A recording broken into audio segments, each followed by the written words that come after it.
foot! Ready? No hesitation!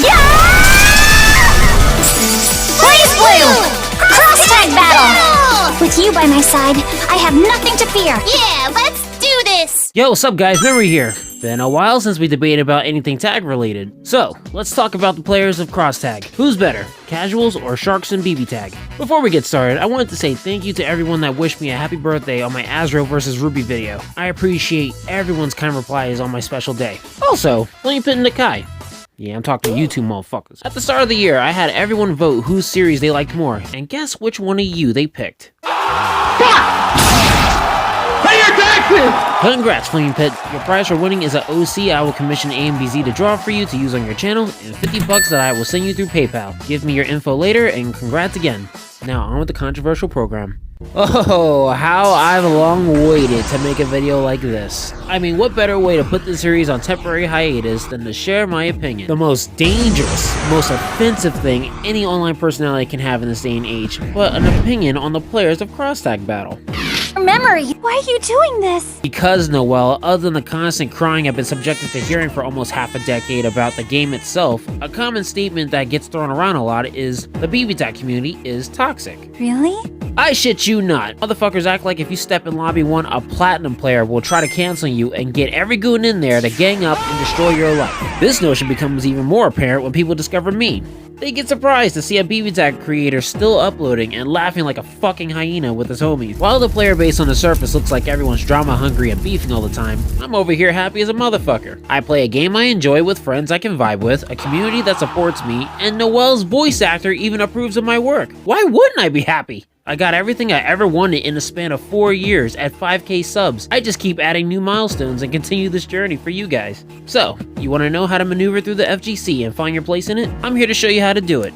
But before I go in depth, let's check the community polls for who is the better group of people to hang out with in BBTAG. Do you see this?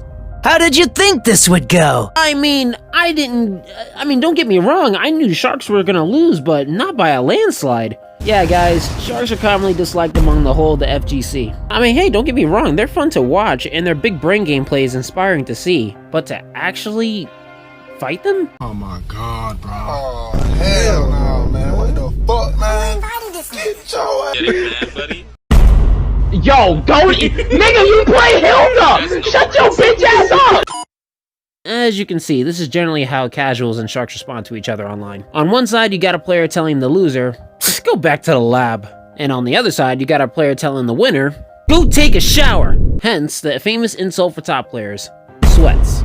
The reason why casuals label top players this is because they spend hours on end studying up matchup knowledge, frame data, and combos to the point that challenging them feels as dumb as trying to spit game with a 10 when you're not even a 5.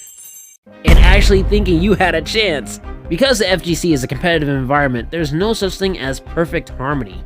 There's many circles within the gaming community, some bigger than others. In my opinion, the point of being in a fighting game community isn't to place yourself above others, but to find a place you belong. You're not gonna befriend everyone, it's humanly impossible. But what you can do is either join a group or do what me and many in the FGC have done, create one yourself. But before you choose what kind of players you want to surround yourself with, we must first go over the pros and cons of being a casual or a shark. Let's get started. During the production of this upload, I asked y'all in my community tab, why do you prefer casuals over sharks? The gist of what I was told is that casual fights are more fun, players have a good time without playing optimally, some play tag for the BS and laughs, casual fights are more middle grounded, not one-sided, and the reason for someone to want to fight a shark in the first place is only if they're a friend.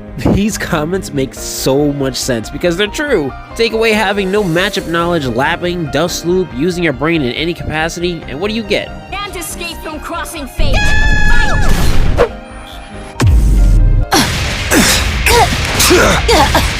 You get a room filled with homies swinging at each other wildly without a care in the world how they win. As long as the playing field is even, laughter and entertainment can be achieved. Since my come up, I got to hang out with both types of players. 4 years of destroying or being destroyed by these groups gave me enough ammo to make this video a banger. Both sides have 3 universal pros and 1 universal con. You know, behavioral tendencies that I will be covering and will deduce which side I recommend to new players of BBTAG. Let's start with the pros for the casual players. Pro number 1, level. When doing anything for the first time, what level do common players usually start at? Noob or Prodigy? Go ahead and choose the wrong answer, motherfucker. I fucking dare! New players always start out weak and then get strong as time goes on. And like I said in episode 5, what is the main objective? Drain the health bar. Since the goal is so simple, noobs only need to find the means. Casual players are the perfect first hurdle in any fighter. It's always best to start small and not bite off more than you can chew. Pro number 2, diversity. In Cross Tag, there are a total of 53 characters. Only casual players will create a team in favor of preference, then optimality. They'll probably even mess around and just pick legacy teams. You know the ones.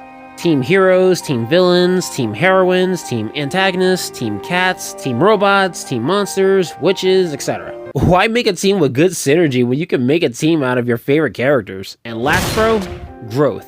Because casual players don't take gaming all that seriously, they have room to become more than just a gamer. They can become creators. Many people in the tag community, myself included, created tag content and gained followers who enjoy it. When Arc System Works doesn't provide updates and news to their games, it's up to us creators to provide content for the community to enjoy.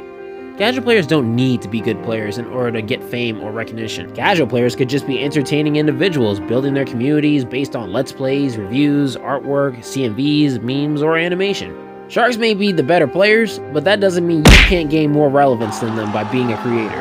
Now the pros for the Sharks. Number 1, discipline.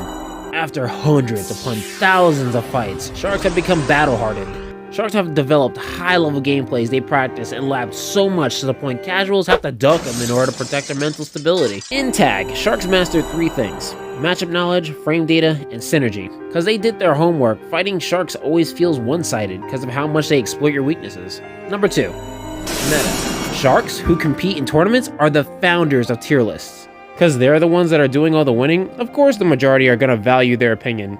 If winning in tier list debates and online bouts is important to you, Sharks are the go-to for team building. Last pro for Sharks, mentor.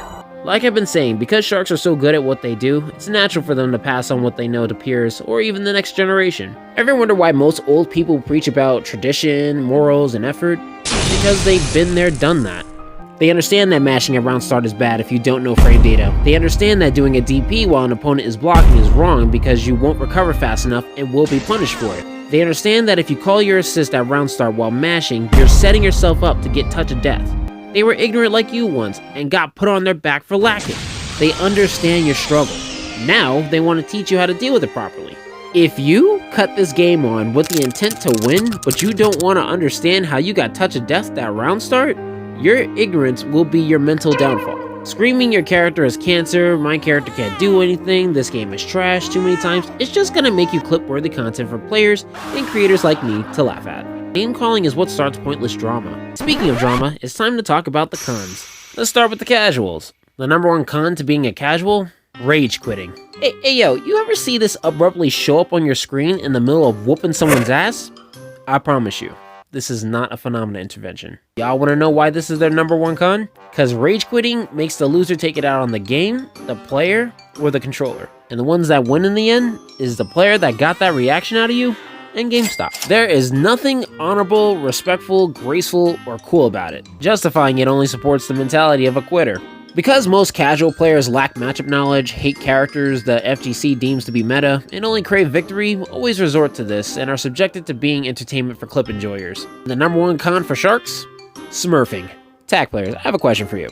Have you ever been chilling on a kiosk, then a player with a green square challenges you, beats you mercilessly, and the only reason you accepted the fight is because you thought y'all were even in skill? Yeah, like I said, there's no such thing as day 1 prodigies. Chances are, the motherfucker that just beat you caught more bodies than your nearest cemetery. Because they know if they were to use their main account, which exposes their player card, as well as their body count, they would get ducked every time. A lot of people find this behavior to be immature, pathetic, and bullying. However, Sharks will argue that they just want to play.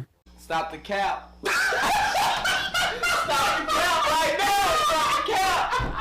Now it's time to answer the question, who do I believe is the best group to start your journey into the BBTAG community with? Sorry, but I gotta agree with my community here. Casual players in BBTAG are the best choice.